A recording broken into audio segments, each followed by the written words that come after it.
La búsqueda de un camino interior hacia el bienestar y el autoconocimiento es fundamental para que los seres humanos nos podamos reconocer y saber cuáles son nuestras metas en la vida. ¿En qué sentido todos somos fuentes y a la vez parte de una red de conocimiento y sabiduría? ¿De dónde proviene esa sabiduría? ¿Todo ser humano tiene un maestro interior? ¿Qué pasos hay que seguir para lograr un acercamiento a esa fuente sabia que cada uno posee? ¿Cómo podemos tener acceso a esta sabiduría que subyace en nuestro corazón? Para responder a estas y otras cuestiones tenemos con nosotros a Carlos González, licenciado en Ciencias Físicas, creador de la mirada Educar Empoderando y divulgador del nuevo paradigma científico, a quien ya le damos la bienvenida. Carlos González, muy buenas noches. Buenas noches. Se encuentra también con nosotros en el estudio el doctor Isaac Jaulí, doctor en Psicología, psicoterapeuta y miembro de la Sociedad Teosófica Española. Doctor Isaac Jaulí. Isaac, muy buenas noches. ¿Qué tal? ¿Cómo estamos? Bueno, pues a los dos muchas gracias. Vamos a hablar de esa sabiduría interior de las personas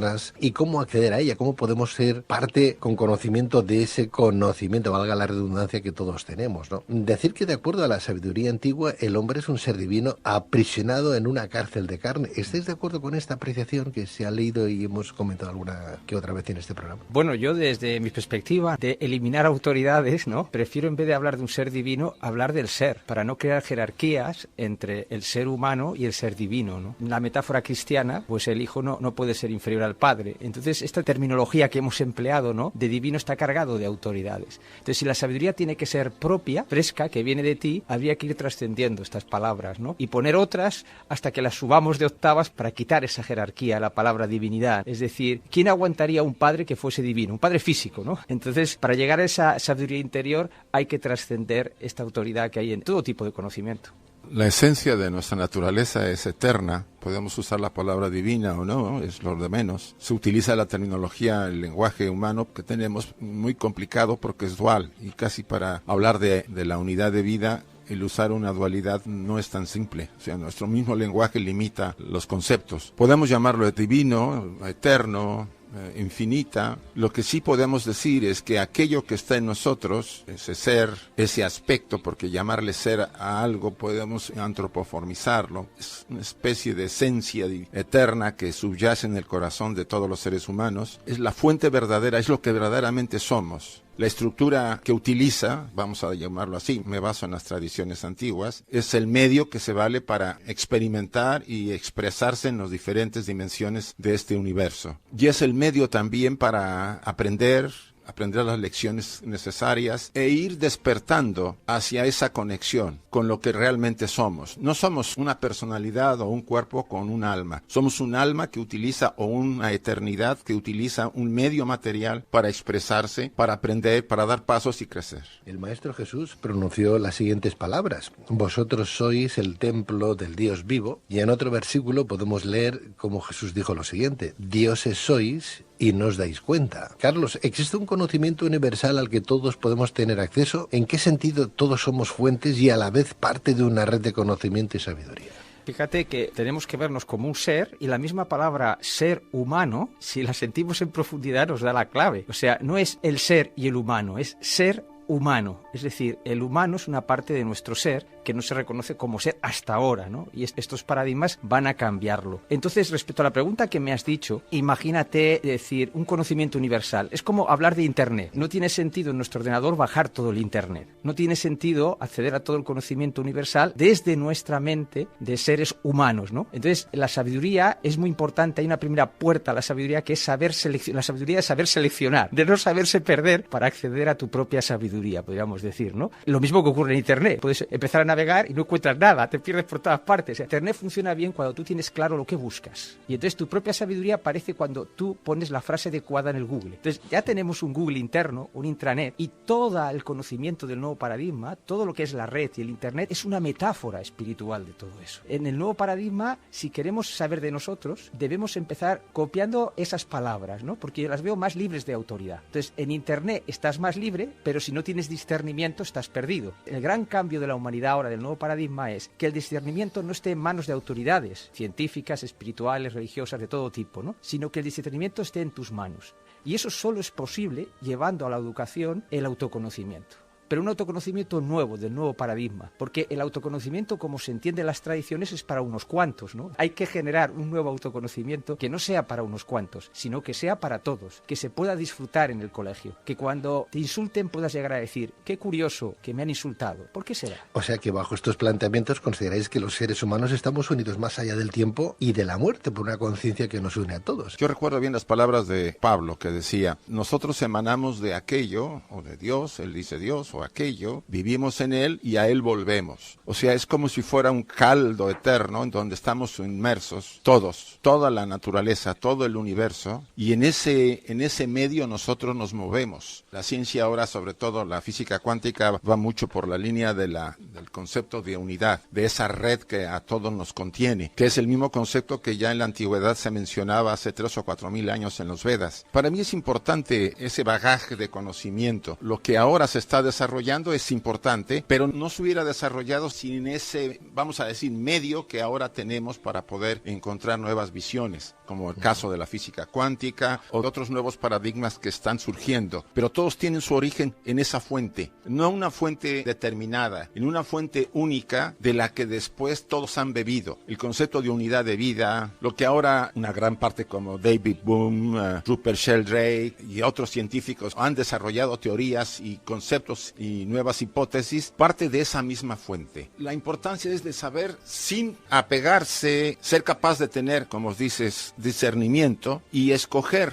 lo que realmente te interesa a ti. El discernimiento es uno de los conceptos o de las acciones más importantes que debemos tener como buscadores serios. A los pies del maestro Krishnamurti insistía, quien no tiene discernimiento está perdido. Es un peligro que se decida hacer un desarrollo si no tiene claridad entre lo más importante de lo menos importante, tiene que tener claro cómo es la acción. Es necesario utilizar, es cierto, lo mejor que podemos encontrar con nuestra capacidad, con la madurez del alma que tenemos, porque en nuestros radioescuchas hay una variedad de madureces y todos pueden interpretar todo lo que estamos diciendo aquí en diferentes niveles. Cada uno lo va a tomar como lo puede captar, según la madurez que tenga y la decodificación que haga del lenguaje y de los conceptos que estamos tratando. Lo interesante acá es que pueda valorar y pueda tener otra opción de las que pueda tener. No somos animales solamente comiendo, durmiendo y haciendo el sexo. El ser humano es una combinación de un animal con cierta inteligencia y con algo eterno en él. Si somos capaces de darnos cuenta que nuestra vida no está limitada a ese animal que pide y que necesita ser alimentado y ser cuidado, somos, vamos a decir, el microcosmos, como se decía en los antiguos griegos, ¿no? Ese microcosmos que contiene el universo en una gota de agua. Eso es el discernir, entender que somos seres humanos, que tenemos necesidades, que estamos en un mundo físico, pero anhelar tocar las estrellas, como decía Pablo, a pesar de que nuestros pies estén en el fango. Yo me gustaría decir algo respecto a la unidad, ¿no? Nuestra relación con la unidad tiene que ser como el Internet. Volvemos a esta metáfora potente. Es decir, el Internet es lo que es porque el usuario sube cosas. Entonces, el ser, la unidad total, es lo que es porque los egos suben cosas.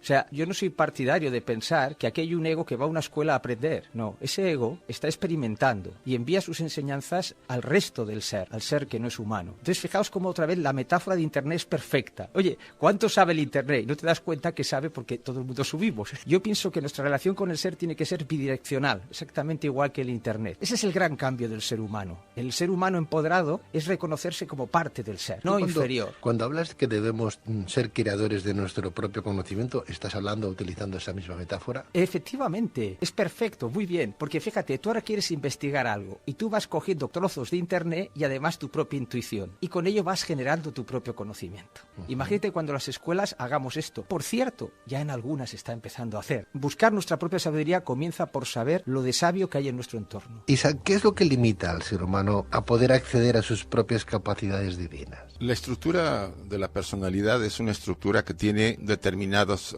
necesidades. En realidad, todas las estructuras son parte de esa materia, son parte de una materia sutil, como dice la física cuántica, el cuerpo físico que aparentemente vemos denso, o por lo menos con cierta materialidad, es en realidad energía vibrando. Entonces, todos los aspectos internos del ser humano, emociones, pensamientos, aspectos superiores y la misma eternidad o esa esencia eterna, es energía. Energía que vibra a diferentes frecuencias. Pero la estructura de la personalidad y con esas necesidades de sobrevivencia que son más animales que humanas, pero que somos una combinación, crea todo un objetivo para conseguir, para sobrevivir. Y en un momento dado, la madurez que tiene el ser humano, o sea, la conciencia, el grado de conciencia, de autoconciencia, de autoconocimiento, como lo acabas de mencionar, es limitado porque está sujeto a la identificación con la estructura física, con el traje, con la personalidad. Como estoy identificado con ella, pues yo respondo a sus necesidades: comer, dormir, hacer el sexo, cuidarme de los demás o apoderarme de lo que me conviene. Creo lo que se llama espacio de confort, que es muy frecuentemente mencionado en muchas técnicas, ¿no? Todos tenemos un espacio de confort, un espacio donde nos sentimos seguros, una serie de cosas que hacemos y que ahí nos resguardamos para pasarla bien. Algunos llegan del trabajo, se tiran al sillón y están viendo la tele, de ahí no se mueven hasta cenar y después se van a la cama y al otro día siguen la misma rutina. Ese espacio de confort que le da seguridad a la estructura, vamos a decir, personal, limita la capacidad de profundizar en nosotros, en que somos algo más que una estructura que necesita comer, dormir y hacer el sexo. Hay un potencial inmenso en el corazón del ser humano y poco tiene acceso el hombre común, que solo se interesa en ese modelo. Ahora, no estamos, vamos a decir, criticando al que lo hace. Estamos señalando que hay diferentes espacios de confort, desde el más bajo, desde el más simple, hasta el más complejo. Pero todos lo tenemos, porque incluso nosotros nos sentimos más seguros en ciertas actividades y eso hace que yo las repita, ¿no? Como decía un neurólogo, bajo el cerebro del mamífero está el cerebro del lagarto y el lagarto repite. Y eso es parte de la seguridad. Bien, eso nos limita a acceder a esa sabiduría. Todas las poseemos, sin excepción. Incluso la gente con limitaciones, que ha nacido con ciertos retrasos o limitaciones, tiene esa sabiduría porque lo que está limitado es el traje físico, no la esencia eterna. Ahora, ¿cómo acceder a ello? Requiere dar ciertos pasos. Todos podemos hacerlo. Yo diría que en función de la madurez de las almas de todos nosotros, tendremos acceso a cierta parte del Internet, ¿no? Algunos tendrán mucha habilidad y podrán obtener muchísima información, otros pues quizá muy poca, pero algo pueden tener. Pero hay que cumplir ciertos requisitos. Primero, que hay que creer que tenemos esa esencia, lo que diría un cristiano o un hindú, ¿no? La esencia de la sabiduría Krishna o la esencia de la sabiduría del Cristo. Tú puedes llamarle como quieras, aunque pudieran parecer desde el punto de vista de la tradición elementos a la que le designamos un nombre a algo, pero es necesario porque el público que nos escucha no lo va a poder entender si no se lo planteamos así. Entonces, esa fuente está en nosotros. Ese Dios interior está en nosotros, para parafrasear al Maestro Jesús. Vosotros sois dioses y no os dais cuenta. Vosotros sois el templo del Dios vivo. El Dios vivo. Entonces, tener acceso a esa fuente requiere dar ciertos pasos. Por supuesto, repito, algunos pueden tener más acceso a otros archivos, otros tenemos menos acceso porque nos limitan la forma en que estamos viviendo y la madurez con que vivimos y la conciencia que tenemos. Entonces, perdona, Isa, si nuestra mente no está en nuestro cuerpo, como tú bien apuntarías ahora, ¿no? Y los campos de información están fuera de nosotros, ¿cómo llegar a ellos? ¿Cómo que está nuestra mente fuera de nuestro cuerpo? Estamos hablando de conceptos que a lo mejor se escapan un poco de la concepción convencional. Estamos hablando más en metafísica que no... Para responder a esto me gustaría decir algo sobre lo que ha dicho Isaac, sobre las limitaciones del cuerpo físico, de la envoltura, no sé qué término has empleado. A la luz de los nuevos paradigmas, resulta que esas limitaciones son cambiables. Es lo que yo, a mi modo de ver, las tradiciones no daban esos detalles porque no tenían que darlos, porque la humanidad no tenía que dar este paso, porque lo que permite la ciencia es una democratización para llegar a mucha gente, podríamos decir, que el esoterismo no es esa su función. Entonces, ya se está viendo en la genética que llevamos un potencial físico que apenas hemos empleado. Entonces, en el libro La biología de la creencia hay una conexión clarísima entre mente y cuerpo físico, entre creencias y cuerpo físico. O sea, lo que está diciendo este nuevo paradigma es que el cuerpo humano tiene mecanismos para conectar con el router y para mí esos datos en concretos es lo que faltaba en la tradición porque no era el momento. Mente fuera del cuerpo. Sí, o sea, tú fíjate, vivimos a través de nuestro cuerpo físico en esta dimensión, es obvio, ¿no? Entonces, el cerebro que funcionaría sería receptor y transductor. ¿Transductor en qué sentido? Pues muy simple. Lo que es un pensamiento a nivel sutil, ¿no? Fuera del cuerpo, se convierte en energía química y electromagnética en el cerebro. ¿Cómo se entiende un pensamiento fuera del cuerpo? Se entiende leyendo libros cerebros de las personas que han regresado estando muertas. O sea, son tantos los testimonios, y algunos muy fiables, neurocientíficos que lo han vivido, etcétera. Es una evidencia científica que la mente no necesita el cerebro para pensar. Pero para vivir en esta dimensión esos pensamientos necesitamos el cerebro. Claro, por ejemplo, ahora si el oyente no tuviese un receptor, pues no nos escucharía y nosotros estaríamos aquí hablando. Imagínate que somos nosotros la mente, vamos hablando y el oyente no tiene receptor. Por lo tanto, el receptor es muy importante cuidarlo, ¿no? Podríamos decir. Pero seguimos pensando fuera del receptor. Eso es de vital importancia. Entonces, para conectar con nuestra sabiduría interna, tenemos que entrar en un intranet propio, ¿no? Podríamos decir. Entonces, hay que cambiar algo en nuestra biología que está en forma de potencia. Y eso se hace cambiando, curiosamente, solamente nuestras creencias. Porque las creencias limitantes hacen que solo se exprese una parte de nuestra biología. Realmente curioso, ¿no? El hombre, de alguna manera, siempre se debe a unas creencias. Necesitamos sostenernos en algo, ¿no?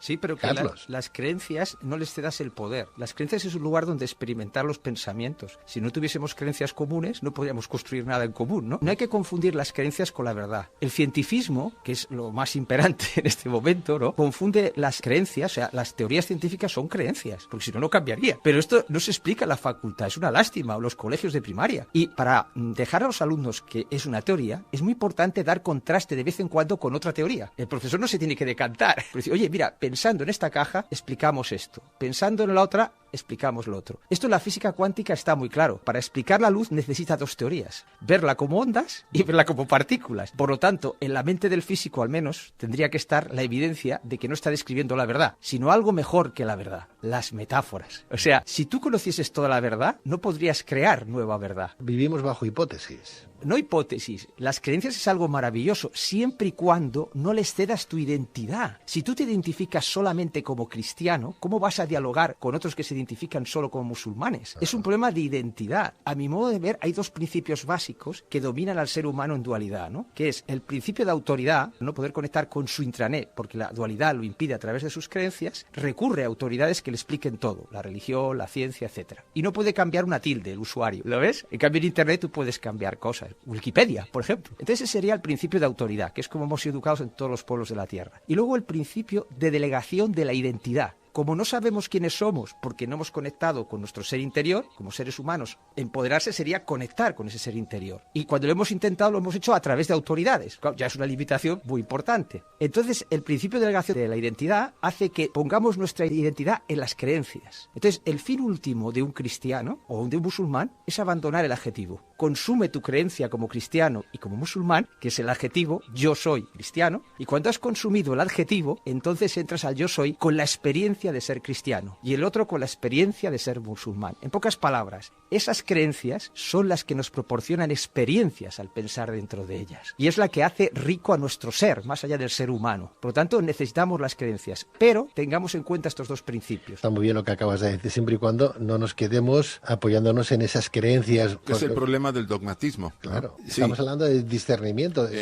Hay que saber discernir entonces lo que está diciendo Carlos, ¿no, Isaac? Sí, porque el dogmatismo está en todo. Dogmático significa opinión. Es una opinión que yo tengo, una creencia que yo tengo. Mientras sea eso, mientras yo no ponga toda la energía en eso y diga, pues el que no lo ve así está mal, que ese es el gran problema de nuestra sociedad, ¿no? Y en todos los sentidos, incluso en la ciencia, ¿no? Porque hay algunos científicos muy dogmáticos que dicen, pues no muevo una tilde de esta hipótesis porque se me viene abajo. Entonces, no es en sí ni la ciencia la responsable, ni el conocimiento, ni las religiones. Es el ser humano, porque el dogmatismo te da seguridad. Si yo pienso así, y tengo esta manera de verlo, toda la gente que piense como yo me va a hacer sentir que yo estoy bien en lo que estoy, entonces me siento seguro. Ahí hay una estructura no muy sana que hace que la persona se aferre a una visión y por supuesto eso limita, y limita en todos los campos. Las tradiciones incluso religiosas nos dicen que vayamos contra esa manera de ver, pero los seres humanos hemos hecho cambios, vamos a decir, hemos construido las estructuras dogmáticas en todas las tradiciones religiosas, incluso filosofía y en otras corrientes, porque el problema no son ellos, sino somos nosotros. El ser humano en sí necesita superar esos elementos, vamos a decir, que obstaculizan. Yo lo pongo como ejemplo cuando vas al cine. Tú vas al cine y vas a ver una película. Mientras no empieza la película, tú eres un espectador como la mayoría. De repente empieza la película y sin darte cuenta, tú te metes a ella y dejas de ser espectador. Ya no eres el observador imparcial que sí, se divierte, pero no toma papel de ningún tipo por lo que está viendo en la película. Queda sentado, observando, divirtiéndose, pero solamente. El tema es que todos pasamos a la película y la vida es la película. Mientras estamos envueltos en la película, no vemos la realidad, vemos lo que queremos ver. Y aquí vienen las creencias que Carlos mencionas. A mí me parece muy interesante lo que estáis diciendo los dos, pero harto complicado para la gente de base. No todo el mundo tiene esa capacidad de discernimiento o de saber apreciar o valorar ese credo, esa fe, esa educación como limitante, y que además de esa tengo que estudiar otras, tengo que valorar otras para poder después discernir y quedarme con lo que más ajuste a mis valores, a mis posibilidades. No todo el mundo que ha estudiado el Corán va a estudiar luego la Biblia o va a estudiar otro credo pues para saber empoderarse de la sabiduría de los otros, ¿no? Con lo cual, de alguna manera, vamos a estar siempre en esa eterna dualidad, luchando, siempre y cuando tengamos que mirar la vida como esa trascendencia a través de un credo o de una filosofía de vida. A mí me parece muy complicado, Carlos, Isaac, porque fíjate que tú, Carlos, hablas de tres dones importantes pues para empoderar, que son los tres dones del corazón: la sensibilidad, el poder y la sabiduría, ¿no? Fíjate, la sensibilidad en equilibrio es muy importante, no la sensibilidad en equilibrio, porque claro, la dualidad hace que se desequilibren las cosas para crear conflictos, ¿no? Pero es que hay gente que no tiene ni tan siquiera sensibilidad. Sí. Claro, ahí viene el movimiento del corazón más maravilloso, porque claro, fíjate, aquí la trampa, ¿sabes cuál es? Que nuestro inconsciente condene algo. Si tú condenas algo, es que no lo has comprendido desde el corazón. Es decir, cuando tú has entendido algo, viene la siguiente etapa, que es descubrir la belleza de ese algo.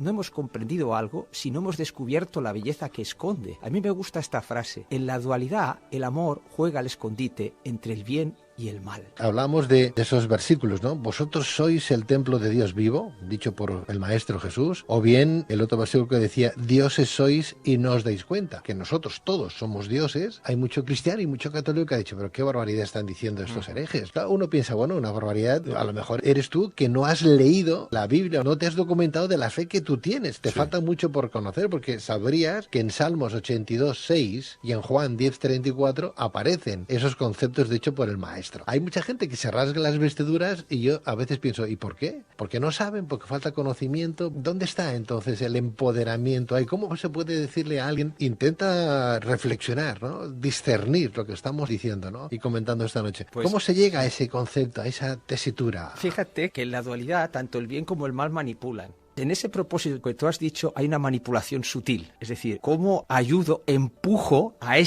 a que tenga el discernimiento que yo he alcanzado, ¿no? Es mucho más sencillo si pones el corazón delante. Mira la belleza y la inocencia que hay en la ignorancia. Hasta que no conquistes la sabiduría de la ignorancia, te estorbarán los que tienen menor discernimiento que tú. Como palabra está fantástico, como discurso está muy bien, pero no hablo de ser misericordioso, caritativo, que ya lo somos, ni tampoco de cómo enseñar, sino cómo despertar, ¿no? Yo pienso, Pedro, que la clave, y no es una clave que a mí se me ocurra, sino se ha mencionado mucho, se ha mencionado desde la antigüedad en todos los grandes místicos y buscadores serios, es el autoconocimiento. Si yo me conozco, me voy a dar cuenta de mi luz y mi oscuridad, primero. Después buscaré su integración, que es necesaria e importante, porque no desecharemos un aspecto, porque los dos aspectos forman parte de esa unidad que somos todos. Pero si yo me conozco, voy a ver los elementos que entorpecen la capacidad de discernir y de ver la sabiduría que hay en mí, de reconocer a la esencia eterna. Si no se da este primer paso de autoconocimiento, sobre todo para nuestro público radioescucha, de observarse cada día, de ver cómo actúa con los demás, cómo se siente en su relación a los demás, qué momentos está reflexionando de la forma en que vive, cómo se siente externa y internamente. Ahí la práctica del mindfulness es muy interesante, ayuda a ser consciente cada momento. O sea, conocerse no es solamente ver la máscara,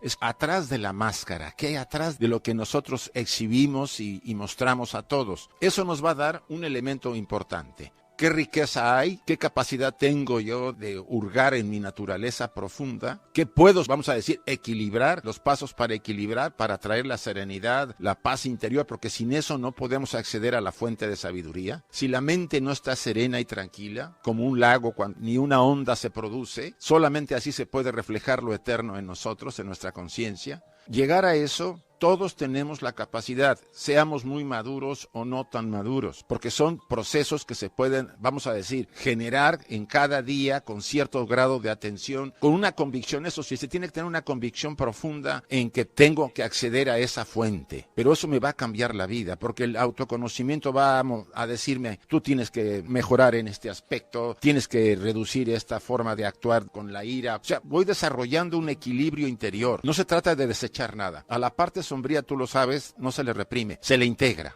Todos nosotros somos la riqueza, tanto de luz y oscuridad. Somos un ser humano, no un ser bueno. ¿Qué papel juega, por ejemplo, la propia intuición para reconocer ese maestro interior? La intuición viene de la fuente, no es la reflexión y el raciocinio de la mente concreta. En esos momentos de intuición tenemos la capacidad de ver más allá de lo que la mente y la reflexión nos pueden dar. Casi la mayor parte de los científicos descubren lo que descubren por intuición. O sea, aquí estaríamos hablando ahora lo que dice Carlos, que la mente está fuera de nuestro cuerpo y la intuición estaría ahí y algunos tienen acceso o no de forma despierta. Hay que entender lo que es el ser humano en dualidad. Vuelvo a insistir, cuando Isaac ha hablado de la máscara, nos hemos pasado por alto algo muy importante. Uno se pone una máscara porque se siente pequeño en dualidad, ¿correcto? Entonces, comprender significa ver la belleza de quien lleva máscara, que vamos muy deprisa, que no es cuestión de quitarse la máscara solo, que tienes que ver la belleza. Entonces, Pedro, no necesitas tener misericordia. Si tú comprendes y ves la belleza, como en un niño pequeño, no tienes que tener misericordia. La misericordia la necesitas cuando no comprendes. Entonces, el nuevo paradigma es que mente y corazón caminan juntos. La misericordia se ha necesitado porque el corazón no lleva por delante la sabiduría del corazón. La sabiduría del corazón es comprender descubriendo la belleza que hay detrás de las cosas. Yo no sé si estoy muy de acuerdo con este concepto tuyo. Yo entiendo que si hubiera más misericordia, hubiera un corazón un poquito más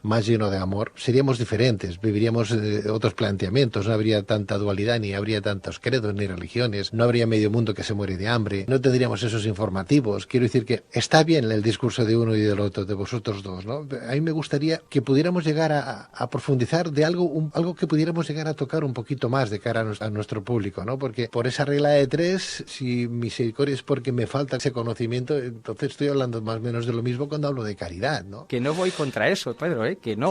Que precisamente mi mirada es no condenar nada. Digo, el paso siguiente a la misericordia para determinadas personas, el paso siguiente es no ser necesaria. Como si tú piensas y actúas de otra forma, el perdón no sería necesario. No había nada que perdonar. Estamos hablando de los pasos siguientes. Entonces, bendito sea la misericordia, bendito sea todo, pero bendito sea también las máscaras. Y verás como sí es útil con una metáfora. Cuando tú ves a un niño pequeño que dice una barbaridad con 1 año o 2 porque no entiende su entorno, tú ves la belleza de cómo lo dice. Pues cuando tú veas una persona que no tiene discernimiento, que no tiene autoconocimiento, que presume de lo que no sabe, tienes que mirarlo como ese niño. Si no sois como niños, se refiere a eso, a que nuestra mirada sea de niño. Entonces, cuando tú ves la belleza en esa persona, entonces es cuando tú puedes comprenderla con la mente. Si no, tendrás que poner la misericordia. Bendita sea la misericordia, pero el paso siguiente es que si tú lo comprendes, ya no la necesitas. A eso me refería, ¿eh? Bajo vuestro punto de vista, ¿cómo podemos entonces acceder a esas capacidades divinas, a esa sabiduría divina? ¿Qué pasos hay que seguir para lograr un acercamiento a esa fuente sabia que cada uno posee? ¿Cómo podemos tener acceso a esta sabiduría que, como bien decíamos, subyace en nuestro corazón?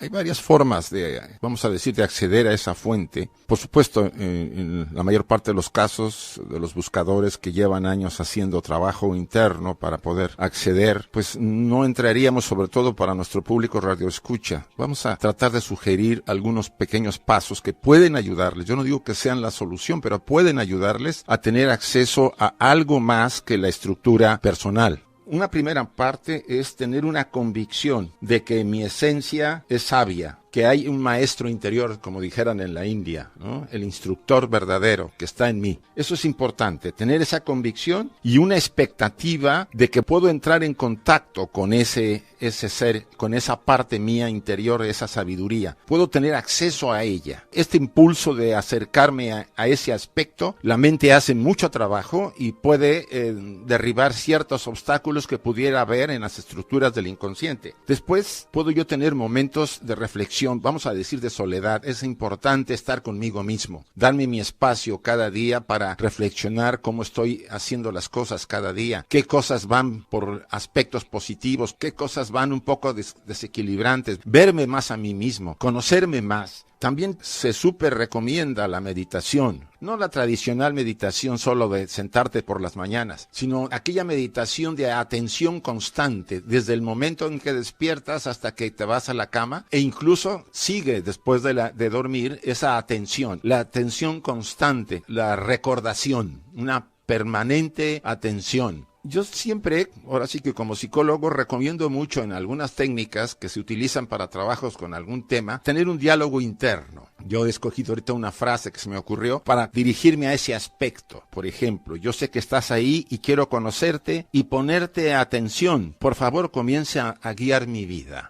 Es una manera de decirlo, pero se puede utilizar muchos diálogos internos. El diálogo interno influye en esas barreras que aún nos tenemos ahí, sobre todo. Yo no quería sacar el tema de los pensamientos inconscientes, porque son los que en general producen muchísimas emociones que bloquean nuestra capacidad de percepción. Ellis, un famoso psicólogo, mencionaba los famosos pensamientos irascibles, irreconciliables que están a niveles del inconsciente. Ellos producen efectos que generan emociones, que nos bloquean y que casi la mayor parte de las personas padecen problemas por esas fuerzas emocionales y mentales que se producen. Bien, también tener atención a los sueños, por ejemplo, ahí va mucho en mi línea. Los sueños nos dicen cómo estamos amueblados por dentro, dijéramoslo así. Me pueden permitir ver ciertos aspectos y, por supuesto, una gran recomendación para todo aquel que escuche esto y quiera intentarlo, que tenga mucha paciencia. Mucha paciencia para acercarse a esa fuente. Algunos lo harán de una manera quizá con menos obstáculos, otros tardarán un poquito más en hacerlo, pero esto no es de un fin de semana, ni como un curso, esos que te vas a un curso y te dicen, pues usted viene al curso y va a desarrollar esto, y pagas y te lo van a dar, y no es así. Esto es parte de la vida. Quizás sea la única razón, lo único que justifica nuestra estancia en este plano físico,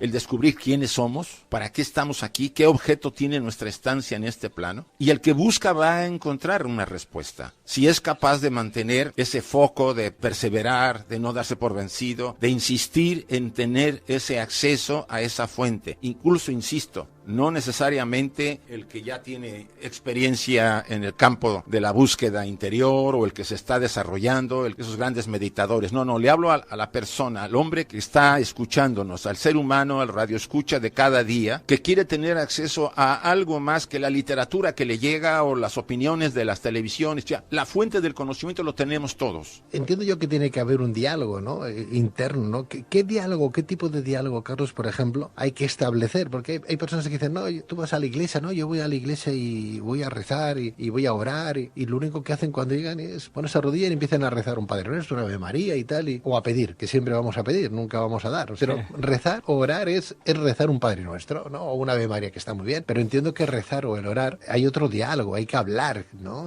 Como si hablaras con tu amigo, ¿no? Decirle a Jesús, estoy aquí, mira, me pasa esto, pum, pum, pum, como el que habla con un amigo y no, me pongo a rezar al Padre Nuestro y ayúdame cuando te vas a confesar. 3 Aves Marías y ya está todo solucionado. Está muy bien, como penitencia, ¿no? Pero que a lo mejor hay otro diálogo y no hace falta ser ni católico ni cristiano. ¿Cómo se llega a rezar? ¿Cómo se ora? ¿Cómo se habla con ese maestro interno que podía ser Jesús de Nazaret, Krishna o el que fuere, ¿no? Por ejemplo, en el ejemplo que has puesto del Padre Nuestro lo rezas en autoridades hasta que eres capaz de encarnarlo. Cuando eres capaz de encarnarlo no necesitas rezar. Entonces, cuando tú me dices, sí, pero la gente está aquí, sí, pero fíjate, si no defines el horizonte, necesitas una brújula. O sea, primero hay que definir el horizonte. Es como hacer una ley educativa. Bueno, ¿y a dónde queremos ir? O sea, muy importante definir en el autoconocimiento a dónde quieres ir primero, aunque estés muy lejos. Luego mirar dónde estás pisando y con la brújula a dónde quieres ir, continuar hacia ese horizonte. Muchas personas no logran lo que quieren porque no saben de dónde parte y a dónde quieren llegar. Es fundamental esta polaridad, tenerla muy claro, como los electrones, ¿no? Polo positivo y negativo. Y entonces ya los electrones viajan solos. Y luego, para terminar, me gustaría, sobre los consejos de autoconocimiento que ha dicho Isaac, dar mi mirada, ¿no?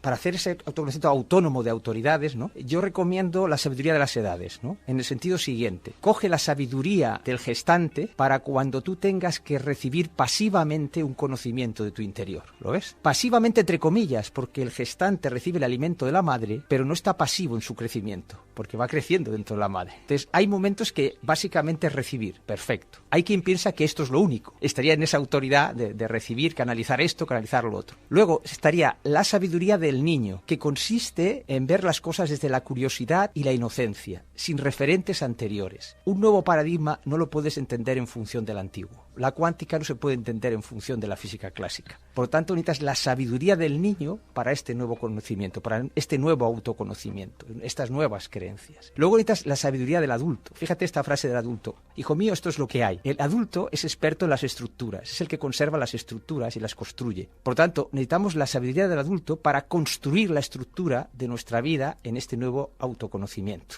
Luego, necesitamos, me he saltado, el adolescente, la sabiduría del adolescente, que es, estamos encerrados en estructuras antiguas de las que tenemos que salir. Necesitamos nuestro adolescente, la sabiduría de nuestro adolescente para pisar la raya de lo prohibido. ¿Lo ves? Esto dentro de la iglesia ocurre. Tú vas creciendo y pisas una raya de lo prohibido. Y hasta la misma iglesia amplía el límite de lo prohibido. O sea, la iglesia, ¿por qué va a aumentar, va a hacer más grande el espacio, ¿no? Pues porque alguien ha pisado la raya de lo prohibido, ¿lo ves? Eso sería la sabiduría del adolescente. La necesitamos para nuestro crecimiento. Y por último, la sabiduría del anciano, que es la visión holística, la visión de conjunto. Entonces, estas sabidurías no mirarlas solamente desde la mente, sino sentiros gestante, sentiros adolescente, niño, etcétera, etcétera. Porque la clave de conectar con el intranet, con tu sabiduría interior, está en el sentir. El sentir te pone en contacto con el router y el discernimiento es el que te dice por dónde tienes que ir. Isaac. Bueno, yo te comenté hace un momento algunos pasos. El objetivo principal es, primero, el conocernos para ver con qué cuento y con qué debo reequilibrarme. Si no me conozco, cometeré fallos muy grandes. Me meteré en problemas graves. Esa es una de las cosas que han ocurrido en el pasado y pueden seguir ocurriendo a pesar de que yo sepa o tenga mucho conocimiento. Hay que distinguir el conocimiento, la erudición al conocimiento. La erudición es información. El conocimiento o la sabiduría es aquello que me ayuda a vivir de alguna manera en armonía con el cosmos, con todas las leyes que rigen este universo y donde yo soy parte de él, o soy una unidad de este universo. Entonces, llegar a verlo así, con la dificultad de la mente dual con la que estamos envueltos y el lenguaje dual y una sociedad en que se mueve entre la luz y la oscuridad, entre el bien y el mal constantemente en sus valoraciones, es un reto para todas las personas, no solamente desde el que quiere conocer, sino el religioso, el filósofo, incluso los nuevos paradigmas tienen problemas porque la gente sigue con su modelito antiguo, ¿no? Entonces, le cuesta trabajo entender ciertas, vamos a decir, formas de explicar, como dice el Sutra del Corazón. En esencia hay un vacío, no hay nada, y también hay un pleno. Entonces uno se encuentra en que la mente dice, bueno, entonces no puedo entender, es muy complejo lo que tú estás diciéndome. Pero la idea es hablarle al público, a nuestro radio escucha. Tiene acceso, todos tenemos acceso a esa sabiduría, si sabemos, digámoslo así, dar los pasos en esa línea. Observarnos, conocernos, mejorar lo que vemos que nos genera a nosotros y a los que nos rodean dolor y sufrimiento, o sea, armonizar nuestra naturaleza.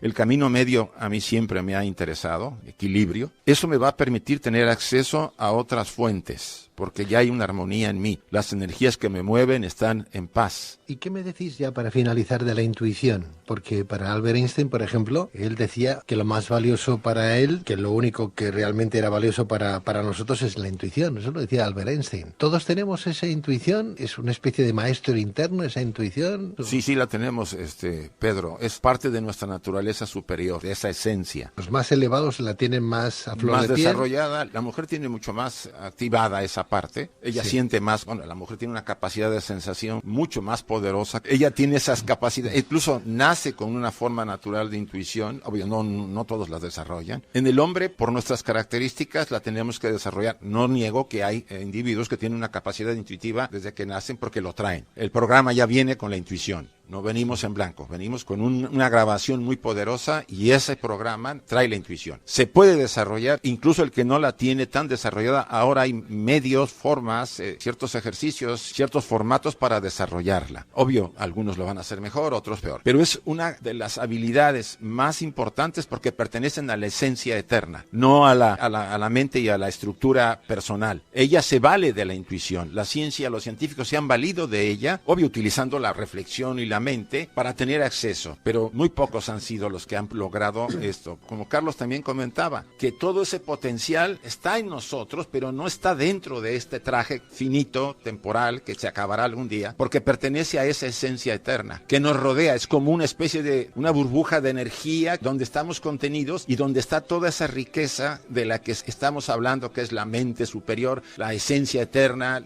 como le quieras llamar. Ahí está todo y tenemos acceso y no desaparece. existe, a pesar de la muerte, que eso es uno de los puntos que no es debatible esta noche, pero que sí quisiera yo dejarlo dicho. Nuestra esencia no muere, no desaparecerá, solamente el traje que es finito. Me gustaría decir, desde la mirada del científico que se fija en los detalles, cuando Isaac ha dicho que la mujer es más intuitiva, para mí es un ejemplo de cómo recibimos en autoridades. Porque si miramos más detalladamente, veremos que la mujer es intuitiva en unos campos y el hombre en otros. Invito al oyente a que lo descubra. El hombre es más intuitivo, estadísticamente, en orientarse. Es más intuitivo en toda la parte tecnológica y matemática. Es decir, cuidado, eso es la educación en autoridades. Se dice algo en cualquier ambiente, lo aceptamos y entonces nuestra mirada queda hipotecada. No tiene sentido que sea más intuitivo el hombre que la mujer. Esto es lo que me dice mi discernimiento, ¿no? Es decir, solo que lo son en campos diferentes. Pero como hemos sido educados en autoridades, si una autoridad dice eso, ya se cree. No, espíritu científico. Faltan los detalles. Cuando Isaac, por ejemplo, habla de la fuente, mientras no llevemos la ciencia para dar detalles de qué niveles tiene esa fuente, no resultará operativa para todo el mundo. O sea, la ciencia es la encargada de dar los detalles. La espiritualidad no está para dar los detalles. Y el esoterismo no lo sé, pero lo tengo clarísimamente. El papel de la ciencia, de la nueva ciencia, es dar los detalles. Por eso esa broma, entre comillas, del teléfono para los muertos, es que lo que te impide conocer con detalle en la dimensión de los muertos es que no ha estado en el campo científico. En el momento que entre la ciencia se conocerán los detalles y se verá absolutamente normal esta posibilidad que hoy parece, vamos, de Julio Verne. En ese sentido yo vuelvo a recalcar, la autoridad ha sido desde el pasado y lo es ahora también necesaria. No podemos excluirla, no porque la utilicemos como la directriz, sino porque los individuos, los medios para los que se nos ha hecho llegar cierto conocimiento y sabiduría desde hace miles de años, y lo seguirá haciendo porque los científicos ahora también se convierten en autoridad. Ahora la ciencia quiere, vamos a decir, tener ese control de lo nuevo. Todo lo viejo no sirve y lo nuevo es lo único que es real. Yo creo que ahí deberíamos discernir. Volvemos a usar el término discernimiento. ¿Todo es necesario? Sí. ¿Todo nos sirve? Sí. Discierno lo que a mí, en lo especial, en lo particular, me interese. Porque gracias a la autoridad, entre comillas, hemos podido desarrollarnos y evolucionar y llegar hasta este momento que nos permite dar un brinco. Sin ese pasado, no hubiéramos llegado a este momento, pese el tema de que la autoridad no siempre ha sido lo mejor en muchos de los campos, porque en un momento dado las mismas tradiciones religiosas fueron grandes obstáculos para el desarrollo. Lo que quiero decirles es que si discernimos, no tenemos por qué sentirnos ni afectados por la autoridad, ni porque los nuevos paradigmas quieran romper con todo. Yo siento que el estudiante, el buscador serio, debe discernir entre todo lo que hay y tomar lo que necesita, sin necesidad de tener que ponerle a algo una cruz. Todo sirve y aporta. ¿Ver para creer, entonces, Carlos? Ver para sentir, porque el sentir profundo es el que te lleva a esa verdad que las creencias no pueden describir. Y creer para experimentar, ¿no? Esa sería un poco la idea. Y respecto a la autoridad, me gustaría decir que para mí el nuevo paradigma no pone cruces a nada. A lo mejor no me estoy explicando bien. Estoy diciendo, no puedes pasar a la siguiente etapa sin ver la belleza en la anterior. Si tú no ves la belleza en la autoridad, tú no puedes pasar. El concepto de autoridad, lo pongo con una metáfora, a la que yo me refiero es muy simple. Tú estás dentro de la autoridad en cuanto al conocimiento como si estuvieses dentro del vientre materno. Y tú la necesitas, porque estás creciendo dentro del vientre materno. Ahora, cuando naces a ti mismo, cuando tienes que respirar por ti mismo, tú sales fuera y no vas contra la autoridad de haber estado dentro. Y las otras personas siguen dentro. Esto es más complicado que lo que yo estoy diciendo. Es decir, no vas a romper el cordón umbilical con todas tus autoridades de golpe. Digo que a medida que tú vas ganando conocimiento, un nuevo paradigma, vas cortando hilitos del cordón umbilical y vas trascendiendo la autoridad. No le pones una cruz. Eso no sería un movimiento de corazón. O sea, hay muchos libros del nuevo paradigma. El que yo defiendo es para conectar nuestro ser humano con nuestro corazón auténtico, de los 3 dones que mencionabas antes. Quiero agradecer a nuestros invitados, a Carlos González, como digo, licenciado en física, profesor, maestro y divulgador del nuevo paradigma, así como al doctor Isaac Jaulí, doctor en psicología, psicoterapeuta y miembro de la Sociedad Teosófica Española. Un placer teneros, de verdad. Ha sido una charla francamente instructiva y agradecida por parte de todos los que somos buscadores y tenemos ganas de conocimiento que nos despierten un poquito. Tengo que discernir esa dualidad, tengo que saber maniobrarla, ¿no? Saber, a ver, ¿dónde estoy? ¿Qué camino tengo que tomar? Porque, como bien decía Carlos, ¿dónde está el horizonte, no? No sé dónde está el horizonte, tendré que buscar una brújula. Y por otro lado, si no sé quién soy, no tengo autoridad propia, como diría el doctor Jaulí, ¿qué estoy buscando? ¿Qué es lo que necesito para mi autocrecimiento y realización? Pues cada uno supongo que esta noche habrá sacado alguna que otra conclusión. De verdad, a los dos, de corazón, muchísimas gracias. Volver cuando queráis.